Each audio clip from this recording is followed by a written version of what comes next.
Okay, very good. I'm going to call the meeting in order for 2510, Thursday, July 17, 2025. Is there a conflict of interest? No? Very good. And can I get an approval of the agenda? Thank you, Greg, Adam, all in favor? Thank you. And then can I get the adoption of the minutes from meeting 2509 held on June 19th, 2025 be adopted? Thank you, Gail. Jimmy, all in favor? Very good. This is, maybe we could have the communications brought forward. If I can have a first or seconder on that. Thank you, Gail. Adam, very good. All in favor?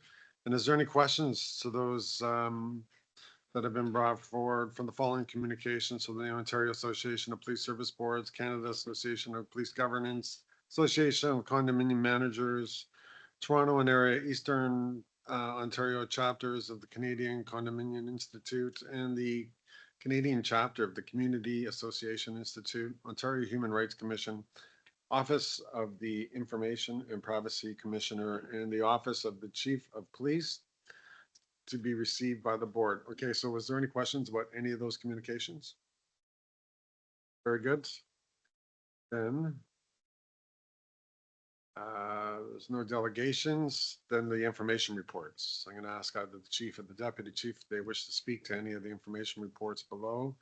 And if the board members have any questions with respect to any of the information reports.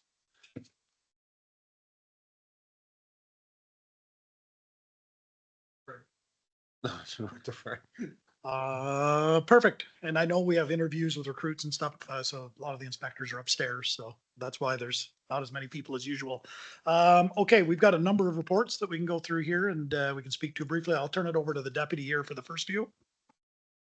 Thanks, Chair, and through you. The first report number 25-37 is the Q1 collision report, and I know we have a really strong relationship with our accident support services that work here in our building. We're really fortunate to have them here, and I know we hear all the time that they do great work and they're great with the public, and they really take a lot of the workload off of our staff. Just a few quick points to touch on Q1. I know we have a large list of reports on this agenda, but we're always looking at the number of on-scene accidents that we attended, and in this quarter it was 255 or 34%, and then the self-reports at 504 at 66%. So we're always trying to drive that on-scene reporting down. Something that we're in the initial stages of rolling out is a little bit more of an integration piece with accident support services, and that's having the clients that are involved in the minor motor vehicle accidents, they can start their information input from home. So if they want to go online and put in any of the information they want from home, that means their time spent here at the station is a little bit quicker, and hopefully can streamline the amount of volume that our accident support services staff can do. Some other quick points, and it's the same trends we see all the time, is our PD or our damages to the vehicles, 80%, so no injuries, and generally speaking our PD only are at 80%, and our accidents are generally happening in those busy times of the day, 7 a.m. to 8 p.m. And we have a lot of those fail to remain accidents that take up our time and accident support services time, which is still mandated that we complete, and that's our public parking spots and our parking spots on roadways. So they absorb a lot of that over 800 reports that we see, or almost 800 reports we see in the first quarter. 4 alcohol related, 6 pedestrian, and Bath and Sir John A as our top intersection, and they provide us some great data. So the partnership we have produces our quarterly report as well as our annual report. So great data, an analytical piece that we don't need to do internally here on traffic safety. And pending any questions on the report, I can move on to the next one. Gregory, you have a question? Yes, thank you, and through you, Mr. Chair. So just breaking down the number of incidents in the report in total, it comes out to about 8 a day for the first quarter, and that's a slight increase over what it has been previously. Is there any speculation or from the data anything that could be inferred that would lead to an understanding as to why there's a greater amount of incidents or why it's increasing, even if it's just incrementally? Yeah, just this Q1 report speaks to a lot of our rough driving season, January, February, March. So if we looked at the report in the summer, most of our road conditions are going to be clear and dry, or maybe wet. Where in here I think we saw almost 100 of a snow covered or snow impacts. So obviously Q1 speaks to weather a bit more than other times in the year. Like to go on to the next one? Moving on to report number 25-38, which is our mental health specific calls in using our integrated application of Health IM, which is our direct link to our hospital. It's our approximate calls are at 40, January, February, and March. As this board knows, we had a cyber incident in the first part of the year. And although we'll probably still be hearing some of our statistics skewed throughout the whole year of 25, and we'll probably feel those impacts for years to come, just because sometimes the snapshot that we have may not have the best data. But we're seeing January, February, and March as a great average. We're seeing about 40 calls are getting entered into our system, and our average wait time is really what we're looking at, and our apprehension rates. Our apprehension rates are around 48 to 65%, depending on the month, and our wait times are around 2 hours. We take a more of a holistic approach on the wait times, and I think the 2 hour mark on average is nice to see, but there still is times when we're at the hospital for 5 to 7 hours. And I know there was one yesterday from speaking to our watch commanders, and I know there's still instances every week that we're seeing that we're at the hospital for a long period of time. And that's due to our, the way our healthcare system is, and the heavy workload down at the hospital, and they do a great job down there, but sometimes they're in the priority queue as well, and sometimes our officers are just there, and anytime we have apprehension, it's a two officer call. So we monitor those consistently, and we're always looking at ways and creative ways with the service to see if we can integrate special constables into some of those, and we're slowly looking at a team approach of one officer, one special constable when available. But we also need to expand our special constable roles and capacity as well when you're starting to look at that. So we're working towards that, and like I said, we kind of keep our eye on our apprehension rates and our times at the hospital. I do think a lot of our calls that our mental health calls aren't being captured because they don't result in an apprehension. So we know that a large majority of the police response calls have some sort of mental health, some sort of mental health related challenges engaged in it, whether it's addictions or other things that don't necessarily result in an apprehension. Some police services have spoke about 80% of the calls they attend have some sort of mental health related component. This is really just capturing the ones that are for personal safety and considerations under an apprehension or be considered. So it's just that smaller snapshot. Pending any questions, again, this is Q2, so we're looking at April, May, and June, and each month is broken down.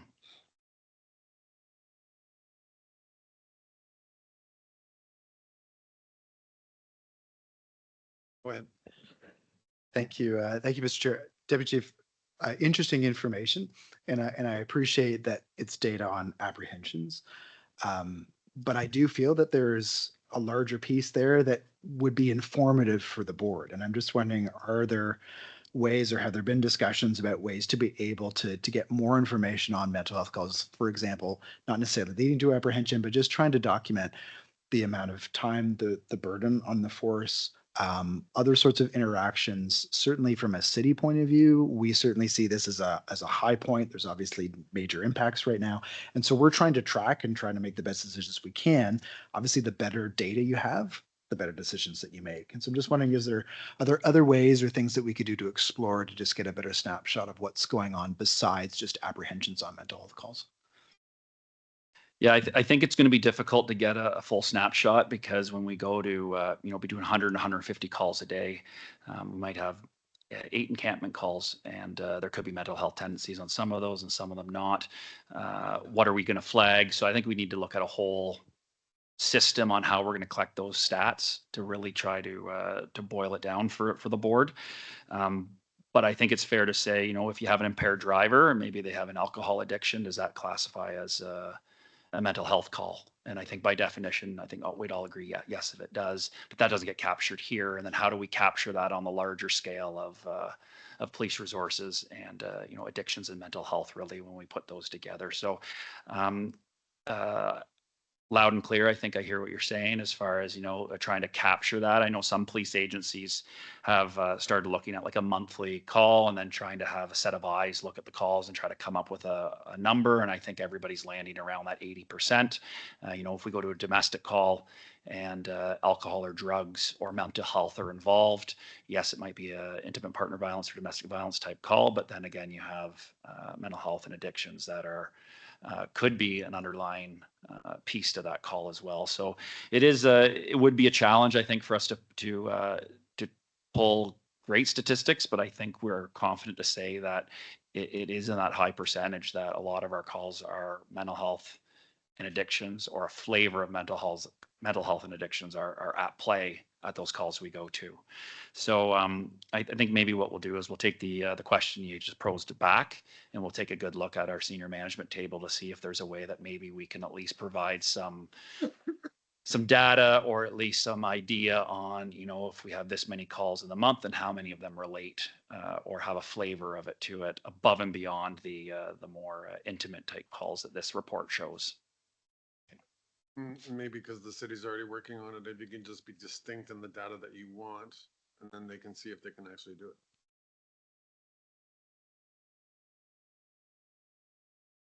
Yeah, thank you. Well, I'd appreciate and happy to have further discussions on it. I think at the end of the day, it's a constant moving target for us.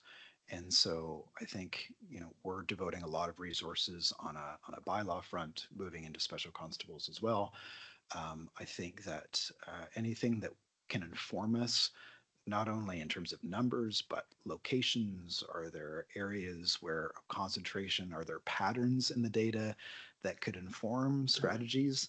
At the end of the day, I don't necessarily know 100% what I'm looking for, but sometimes the more data you have, the more you can tease out to be like, maybe there's something, a different approach that we need to take in a certain circumstance. Thank you. Anyone else? No? Okay. Moving on to the next report, 25-39, is our quarterly use of force report.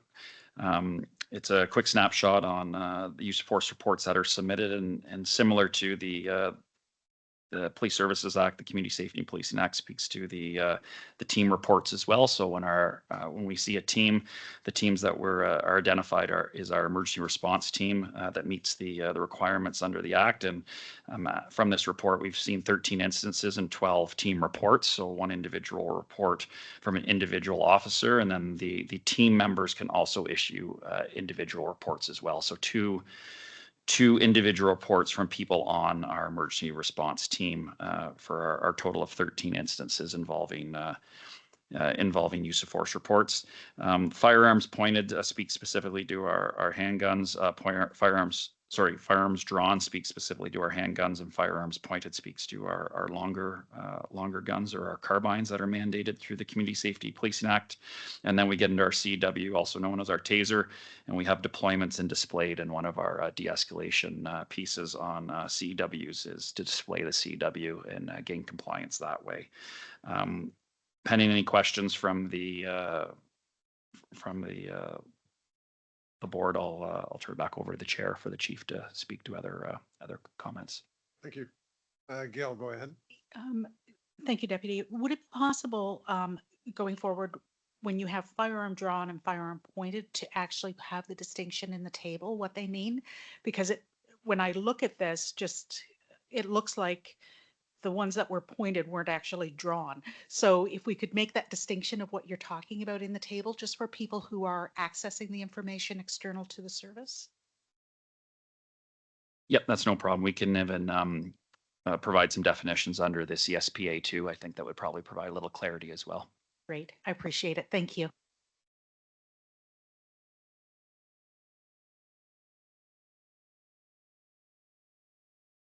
For the next report.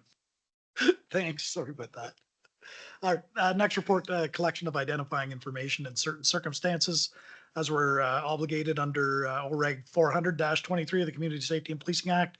Our regulated interaction verifier has confirmed that there's a nil report, and as such, we've reported to the ministry. This is related, obviously, to ongoing training, and there's a lot being done behind the scenes in regards to this specific legislation, which has led to the nil report. And probably we've seen quite a few nil reports, but it's something that's always at the forefront. So that is that report. And let me just go back here. The next report, 25-41, request made pursuant to section 19. We just had one, and we've outlined that. And obviously another agency needed some assistance. We provided that assistance, and we're reporting to you. It was concluded, and there was no cost or financial implications. Any questions on that? Okay. I'll turn it over to the deputy here for aggregate discipline and public complaints. So this is a new report that the board will be starting to see at the mid-year point. So this is for our first half of the year, and as under section 215 of the CSPA OREG 90-24, we need to be bringing these reports to you at the halfway point and giving you a quick snapshot. Something for your own awareness is the way the act is written. These complaints are specific to police officers and to completed investigations. So just I know sometimes we speak to special constables opposed to police officers, or civilians opposed to police officers. That this is police officer specific as per the act. And the report is outlined. I will say sometimes, and what you will start to see in the reports are trends, and the trends that we see from section 1 of the report, and then section 2 of the report. And then again, we see it in section 3 of the report. There is sections of the report that you report on multiple times. And for this instance, it's one instance where we see the reporting requirement 3 separate times throughout. I'll go down to the public complaints section, which is on page 2 and halfway down the page. For the first half of the year, there's 31 public complaints under Part X of the Community Safety and Policing Act received by professional standards. And of those 31 complaints, 20 of them were screened out by LECA, and then 11 of them were moved forward. And then if we move over to, if we look at the within the chart itself, we see that the ones that are resolved and unresolved, and we have ones that are currently under investigation, and we have ones that are informal or early resolution, and ones that are unsubstantiated. And then, if we go over to the 3rd page of the report, we look at those 11, and we look at the content of those 11 reports that we kept as well.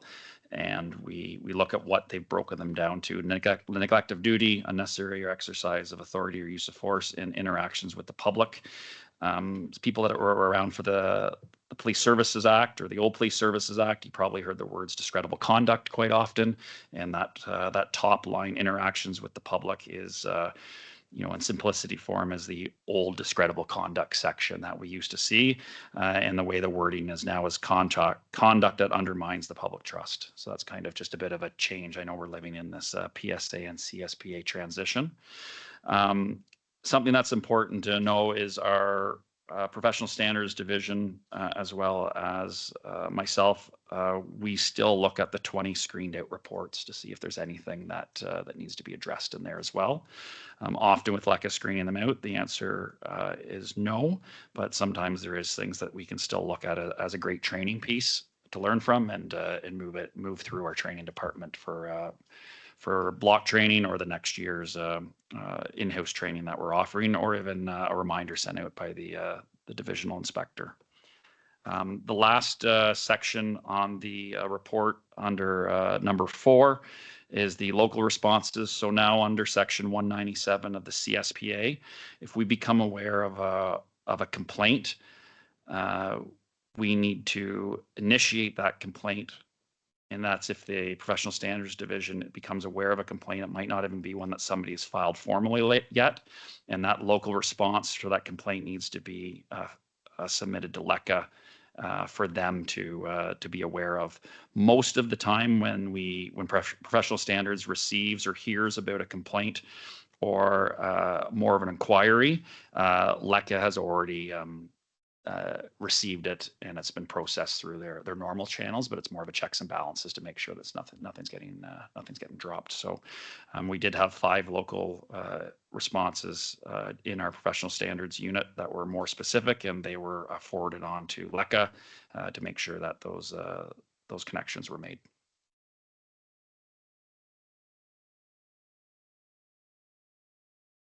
Our semi-annual statistical report number 25-44. I know we provided a brief update at the last meeting as well with regards to the validity. We lost some reporting numbers during our cyber incident. So I know if we look at the calls for service, there would appear to be a reduction, but some of our stuff in January and February, we just weren't able to replicate. The majority we were, but there's some that got lost in that shuffle. Unfortunately, I guess at the end of the day, as we build forward, our numbers will become increasingly more accurate, but we still want to factor in. So I just want to make sure that we're aware of that. And we continue to monitor, as always, our calls for service, the type of calls for service. We just brought on our new analyst. And I thank the board for recognizing that. We're already starting to see the results of using it for our evidence-based policing model, giving our staff the reports of here's the hotspots, here's the incidents, here's a graph to show you, here's a different kind of graph, and here's a third kind of graph if you didn't like the first two, to show where the incidents are, how they're occurring. And, we still have our strategic plan and recognize our efforts in reducing assaults in the downtown. We'll see that numbers up, obviously concerning to all of us. And we continue just to put our best foot forward out there. And we'll have some further information as we go on some of the other initiatives we're doing. Questions on statistics? Next report, 25-21, strategic plan update. My apologies in the delay in this, but we were able to get it out. I appreciate the board's patience in that and receiving it. Kudos to TJ for putting this report, and all of our staff for really buying into the strategic plan. And that's not an easy task, but we continue to keep pushing it on people. And as we keep talking about it, people keep understanding the importance of it. And you'll see now when we're asking for things and we're bringing reports forward that we're tying it to the strategic plan. The inspectors all are working with their staff in each area for updates. And we've kind of came out with a report card style, which kind of mirrors our annual report. Easy to look at. We can see that we're progressing. Nothing's been achieved, but we're getting close on some. And we know we had a lofty goal that we wanted the organization to go, and we are going the right direction. Some of the kind of real interesting stuff that you'll see here, I'm not going to read it to you, but obviously our task force on drones, we've seen a dramatic reduction in our community with drone drops. We've got the partnership of a new staff member at City Hall, which is having great effects. I'm getting feedback from city staff that it's going very well, City Hall, and I know Joanne's fitting in very well down there. We hosted a human trafficking conference, and that went extremely well for the entire province. We had a lot of people in here enjoying Kingston and learning more about human trafficking. And the encampment kind of enforcement and engagement initiative, which I'll talk about a little later. Alertable is now online. People can sign up if they don't know about it. Go to our website, sign up for Alertable.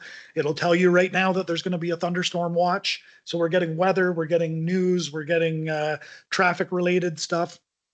out to our community through Alertable. So we're really impressed with that. Our police liaison team's been busy. Our fraud unit detectives have been very busy going out, and the Rotary Club has picked up on that. The Rotary Club is now doing fraud presentations. They've been doing them for a couple of years now to our most vulnerable, which has been great. The crime analyst role, as I spoke to, it's working out well. Our annual awards ceremony for our staff. We've got our digital display board at the employee entrance. You'll see a lot of our new analyst, Michael Jiven's work being posted up there with crime maps, heat maps. Everybody on their way out the door can have a quick look what's going on, positive messaging about our organization and our staff. And really our community engagement, I think, and like last month when we went to the Care Hub, I think for us, that I think is something that we're really seeing a positive benefit. We understand there's a lot of issues with it, but the partnership that we've kind of reinvigorated with the staff, and it's working out really well. Our frontline patrol officer, our engagement team, our senior management of mental health and addictions at the Care Hub itself and other shelters. It's working out really well. Doing a partnering with Bylaw where we're doing a specific engagement throughout the community at shelters in partnership with Bylaw. It's only going to benefit the community. So there's lots going on, and it's been very busy. And I know these words don't justify really what's going on, but it gives you a good snapshot of the good work that everybody's doing. And I think, you know, when we did the strategic plan, our big key was partnerships, and we are really working hard at that, and it's starting to pay dividends. And hey, if it was easy, it'd already be done. You'll hear me say that all the time. And it's just getting that initial conduct and then that initial contact and the initial engagement and then building on it. And we'll continue to do that. So happy to report there. And we're hopefully see some green dots by the time the strategic plan gets upgraded to the new one. So happy to answer any questions on that. I'll go ahead. Just through you, Mr. Chair. Just wanted to mention that again with community engagement, I'm not sure if it's further on the agenda, but to talk about what's happening this weekend. Yeah, certainly. Community engagement this weekend would be our community fun fair, third annual. And we're expecting thousands again, come out 11 till 2 in the back parking lot. Our staff are engaged once again, and my hat's off to all of them who are coming in to volunteer. Hot dogs, face painting, with the volunteers will be here. The emergency response team will be rappelling off the roof if the seagulls allow it. We have a family of seagulls up there that were not happy last weekend when they tried. So we'll see how that goes, but we're really looking forward to it, and collectively having staff come out, and everyone is welcome. Please, if you haven't seen the invitation, come on out. It's going to be a lot of fun. So we're looking forward to that. And that segues into our last report, 2548, which is Community Safety and Support Initiative, which is our engagement team. Sergeant Jason Hughes and Clint Wills. And this is, I know board member Luprick had asked about some specific data relating to our engagement with mainly homelessness and encampments. So Sergeant Hughes and Clint Wills have been assigned to this project and have been working on it over almost the past entire year. We've been really focusing on open air drug use, particularly downtown, but it's not saying it's all happening downtown, where we had a lot of sleeping on the sidewalks in front of storefronts and, behind businesses, on the benches. Things that Kingston has done to help improve the downtown became, beds and makeshift homes. Obviously using drugs in front of people, and just a lot of things that were going on. And we know that we have a lot of mental health issues, and the Mental Health Act, which hasn't been changed in a long time, which needs to, really ties the hands of police where we can apprehend, and it becomes that line of, are they a danger to themselves or anyone else, or are they just acting in bizarre behavior that others do not recognize or appreciate? And we have to always make that evaluation. And, we watched as people were terrifying other community members. And we put a specific example. where they're literally jumping out and startling people, and it's really unfortunate. But needless to say, we knew, and the public had told us, and I know the mayor has certainly heard more than one time, that we need to do more. And as a result, we did assign two of these dedicated officers. And as they started doing initiatives, other people jumped on board because they saw the positive effects. Grocery carts, when you look at the number of grocery carts, for example, that are around $500 per cart. We've seized about $45,000 in shopping carts and returned them to their rightful owners. And I know we take a lot of flack for that from the public who drive by and say, do you have nothing better to do? And all these things. The fact of the matter is, if you own a grocery store and all your shopping carts are gone, it's not good for business. And they have to buy them. And we understand and we were very humane when we did this. We would offer people a drive. We would take them to secure their property. They sometimes were provided a separate kind of cart that could help them. And that was through our partnerships and going, we can't just take the cart and drop everything on the sidewalk. So Sergeant Hughes and Constable Wills really got to know the businesses. They went down, they started talking to people. They got to know, and having that consistent approach, understanding the people who might need some more support, understanding the community members' concern, and understanding the business owners' concern, and trying to come up with something that works. So certainly for us, we're seeing the positives of that now.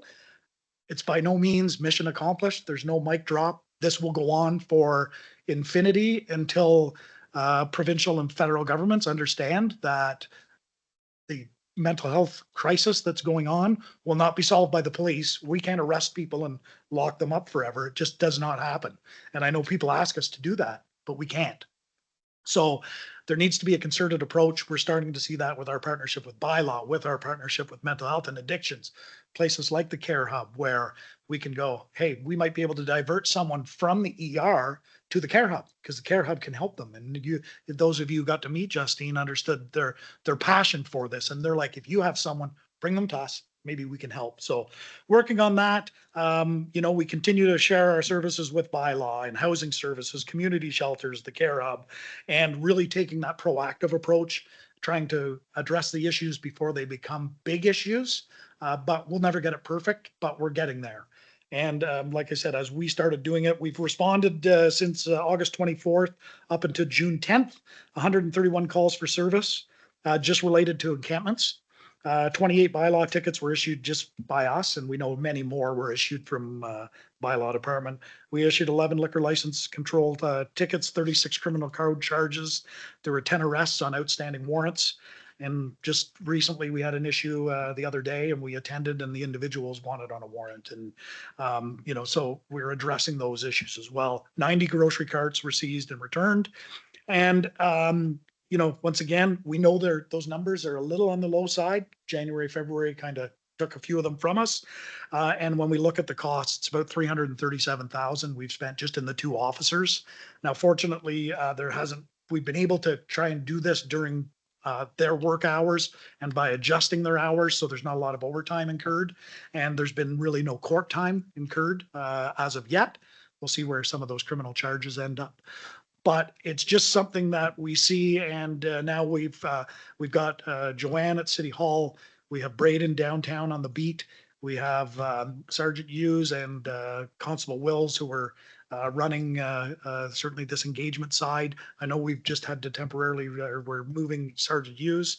However, we've got another body moving in to keep this moving forward. So we'll continue to update you on that, and we'll continue to work with the city and our other partners to try and if we talk to certain people, and I can certainly say downtown, I've had people approach me to say, whatever you're doing, please keep doing it. I'm noticing something. Some people go, I can't put my finger on it, but something's changed. I don't know what it is. And, we're hoping that it's, maybe they haven't had to walk past a person who's been shooting up or smoking crystal meth.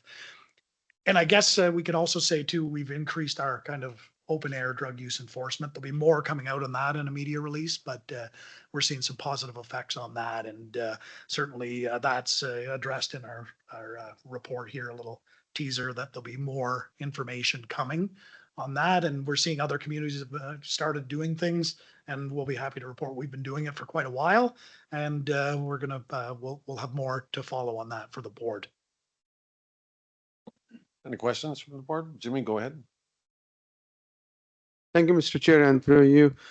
Chief, I like to request if you can elaborate, how's the partnership and collaboration going with the city bylaw officers to deal with such issues, homelessness, mental health, and many others? Certainly. So we've actually formed a very good relationship, and I think we've always had that relationship. And sometimes we try things. We tried kind of partnering up together, and then realized maybe that wasn't our best option. But we're doing some paid duties at specific locations that are problematic, and we have police officers there, and we have bylaw officers there. And the nice thing about this is that we have certain rules under the criminal code, and there's certain laws we have to follow, and there's different laws that bylaw can use. And so the partnership really works in the fact that if it reaches the threshold of bylaw's there to deal with it. If it reaches the threshold of police, then the police are there to deal with it. And we come with a lot of similar skill sets. The police will obviously come with a few extra tools on their duty belt, and we don't want anybody getting hurt. It's all about safety.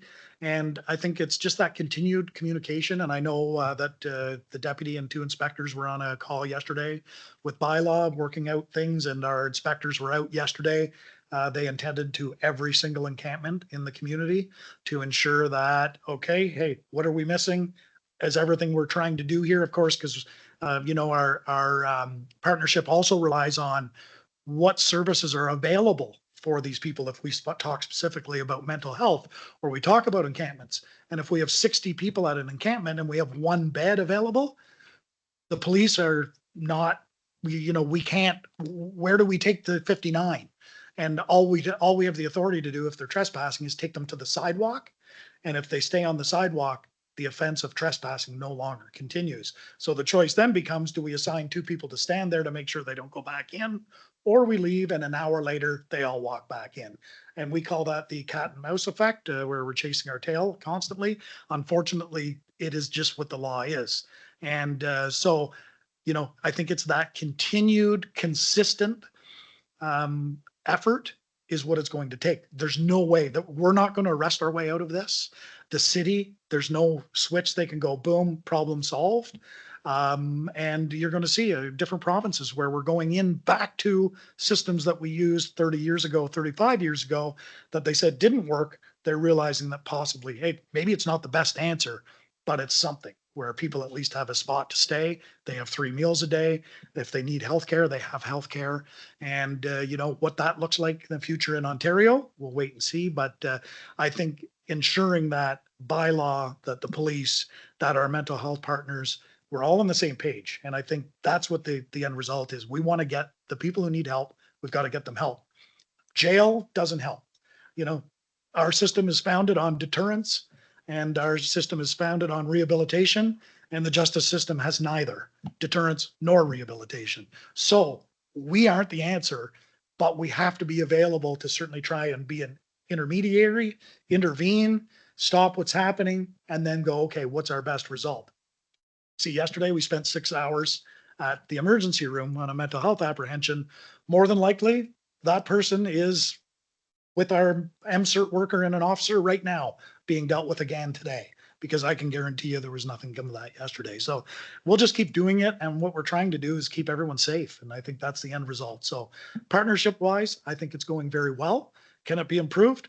There's always room for improvement. Always. Even if we think we're doing it perfectly, there's always room for improvement. And we'll keep looking for those gaps to improve. Christian? So, Chief, you have the anecdotal, qualitative evidence that sort of people are noticing a difference downtown. Can you help us articulate? We made a strategic investment effectively of $337,000. I suspect that the call volume in that area of town, in particular when officers are on duty overall, is down. And that in itself is a significant cost saving to the service, but it also means, if I understand you correctly, This initiative has allowed you to optimize resources because every time, of course, you have a call, those are people who are being pulled from elsewhere in the city to come downtown. My guess is most of these are probably 2-car calls because you never know how this is going to go. So that I suspect we can articulate that there's a significant return on investment that exceeds the $337,000 as a result of a relationship building approach with the community that's proactive rather than sort of a reactive. Every time we have a problem, we call someone and try to arrest them. So I get a sense that this is good for the community, good for the people downtown, but it's also good value for money for the taxpayer.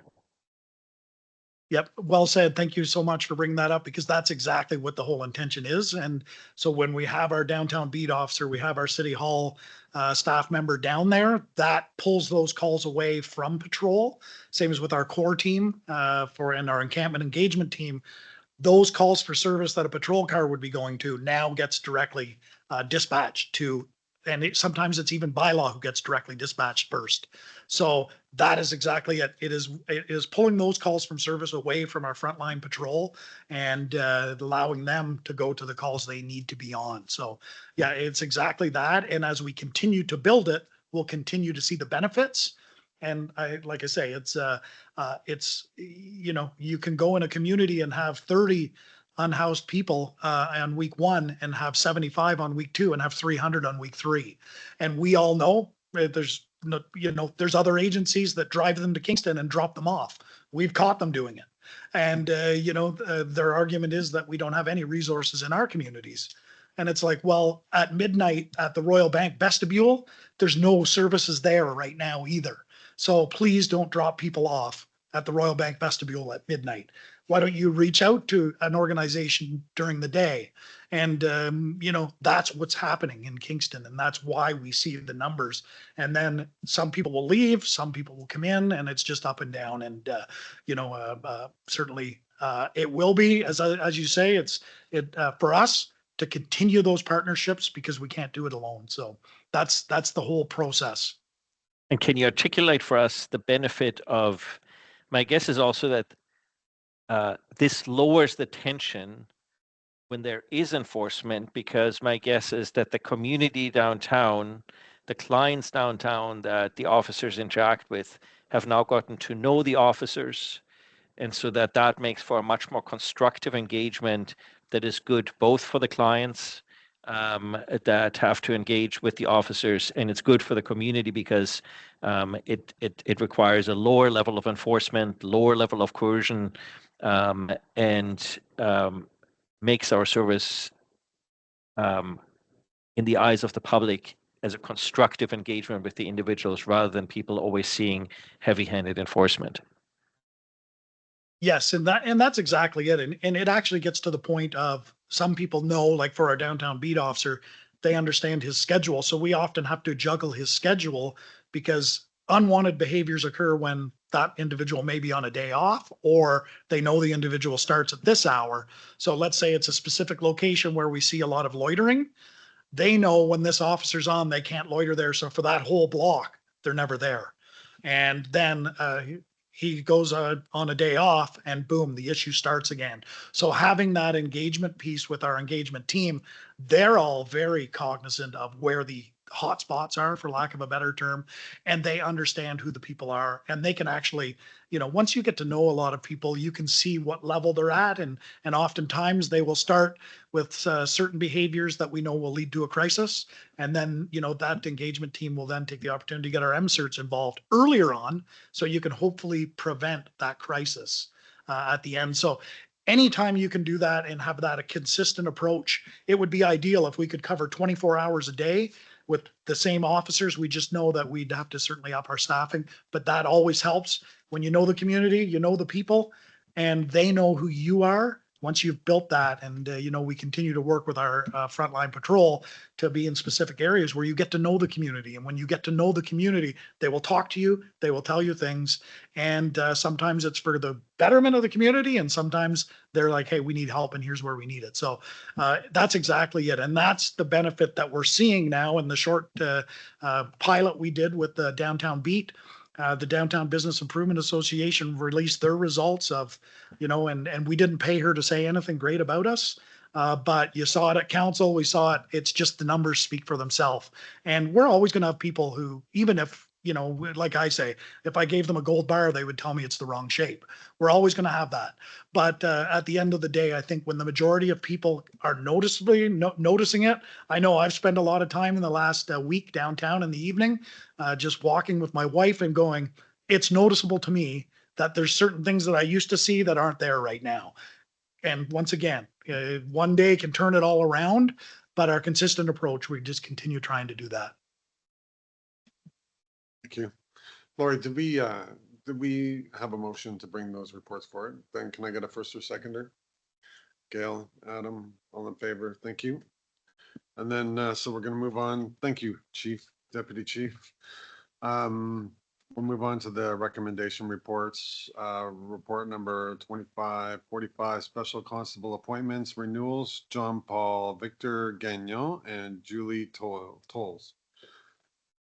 That the Kingston Police Service Board renew the appointment of Special Constable Jean-Paul Victor Gagnon for a further 5-year term in accordance with Section 92 of the Community Safety and Policing Act 2019, and that the board issue a certificate of appointment to Jean-Paul Victor Gagnon in accordance with the legislation, and that the Kingston Police Service Board renew the appointment of Special Constable Julie Tolles for a further 5-year term in accordance with Section 92 of the Community Safety and Policing Act 2019, and the board issue a certificate of appointment for Julie Tolles in accordance with the legislation.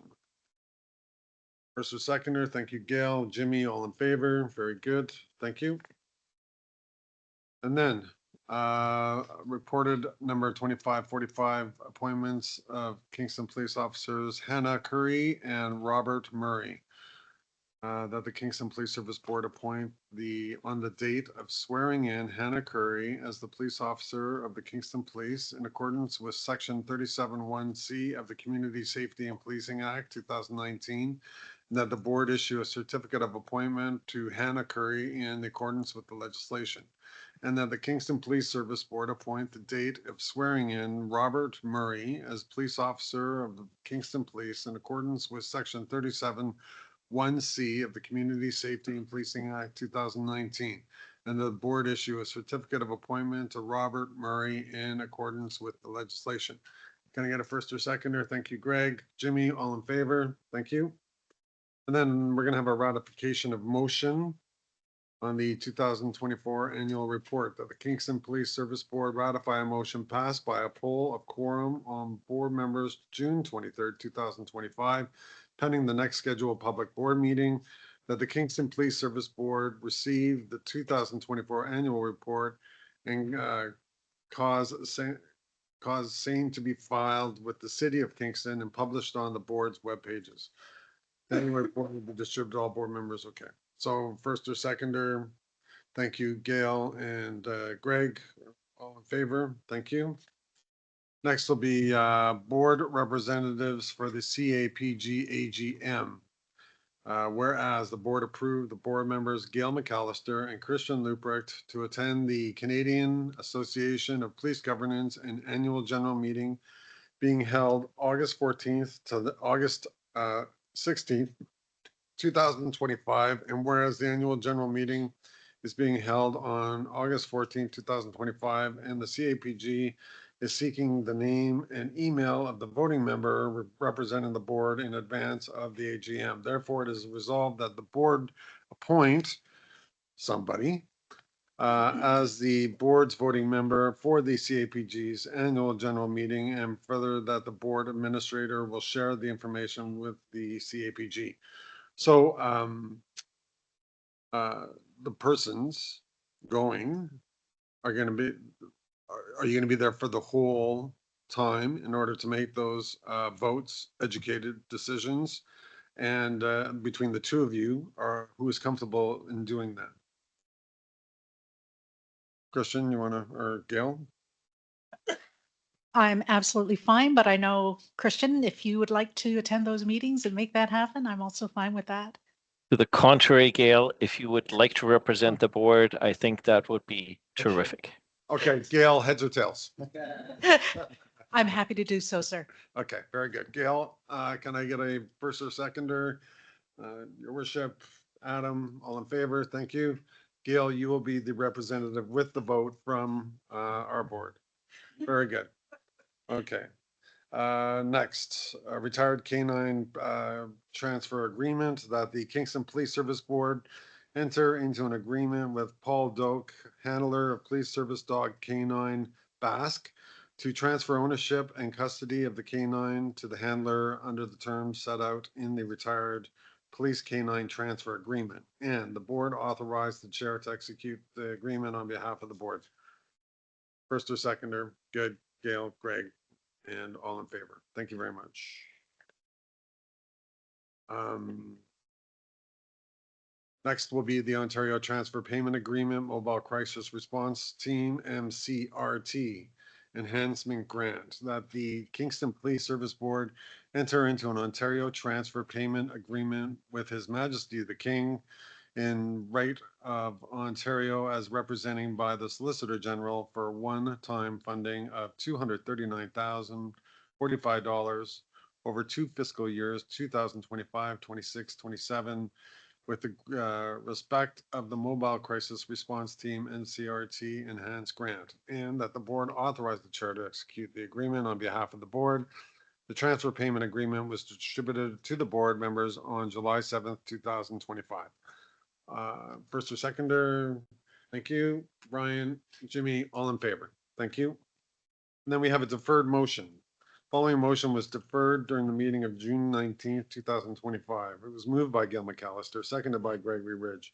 Whereas the Kingston Police Service Board has established a diversity plan working group committee to advance equity, diversity, and inclusion across Kingston Police, and whereas access to accurate demographic data is essential to informing the work of the working group committee and supporting evidence-based recommendations. Therefore, be it resolved that the Kingston Police Services Board direct the Chief of Police to provide a comprehensive demographic breakdown of the Kingston Police, including both sworn and civilian members, for presentation of at the board meeting scheduled for July 17, 2025. Well, that's not going to happen.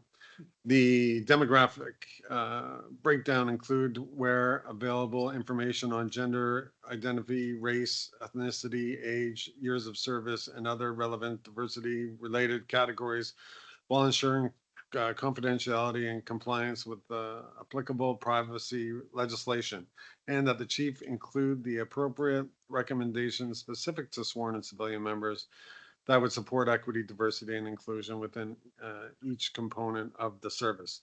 So this motion is amended as follows: that the date of the first resolve clause now reads, the presentation of the board meeting scheduled for October 16th, 2025. And so that the motion now reads the following: whereas the Kingston Police Service has established a diversity plan working group committee, the advance equity, diversity, and inclusion across, I think it's the same one. Yeah, so basically, we're just moving it to October 16th. Very good. First or seconder? Thank you, Jimmy. Thank you, Adam. All in favor? Good. Oh, Gail, would you like to comment? Yeah, I would just like to thank the chief and your staff for supporting us in bringing this information and doing it in a manner that allows us to have the most accurate and appropriate information for the work that we have to do with the diversity committee. So thank you so much to everyone for that work. Thanks. Okay. New business. The chair is going to ask if there's any new business. Gail has the new motion for consideration. It was moved by Gail McAllister. It was seconded by Gregory Ridge that the Kingston Police Services Board amend its 2025 meeting schedule as originally approved in report number 2439 dated October 25th, 2024 to reflect the regular board meetings will take place on identified dates for the remainder of 2025. that the revised meeting dates for the remainder of 2025 shall be as follows: Thursday, September 25th, 2025, Thursday, October 23rd, 2025, Thursday, November 27th, 2025, and that the December 18th meeting remains unchanged, probably because of the holidays. So essentially, it's the fourth Thursday of every month. It's now instead of the third. Media, you got it? Good, okay. Then now I'm gonna ask to move in camera. Oh, yeah, we'll need a vote, sorry. First or seconder? I almost made it a full meeting. No, like, almost. Like, okay, Adam, thank you, Gail, all in favor? Very good, thanks. Then I'll ask to move in camera, thank you. All in favor, good. All right,